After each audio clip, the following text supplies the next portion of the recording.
আমাদের সুন্দর একটা বাংলাদেশ, এই বাংলাদেশের পরিবর্তনের আকাঙ্ক্ষা নিয়ে তারা যেভাবে রাজপথের থেকে লড়াই করেছেন, সংগ্রাম করেছেন, তাদের যে স্বপ্ন, এই স্বপ্ন, তাদের যে স্বপ্ন, এই স্বপ্নের আকাঙ্ক্ষা কিংবা বাস্তবায়নের জন্য আমাদের তরুণ প্রজন্মকে ভাবতে হবে তারা কেন জীবন বাজি রেখে রাজপথে তাদের নিজেকে উৎসর্গ করেছিলেন।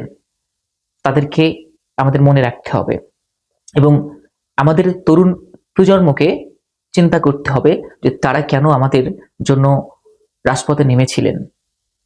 তো তাদেরকে আমরা শ্রদ্ধা করে স্মরণ রাখবো এবং জুলাই গণঅভ্যুত্থান তরুণ প্রজন্মের মধ্যে আমরা এই গণঅভ্যুত্থান নিয়ে, এই গণঅভ্যুত্থানের চিন্তাকে নিয়ে আরো সামনের দিকে আগাতে পারি, সেই পরিকল্পনা নিয়ে আমরা আগামীতে কাজ করে যাব।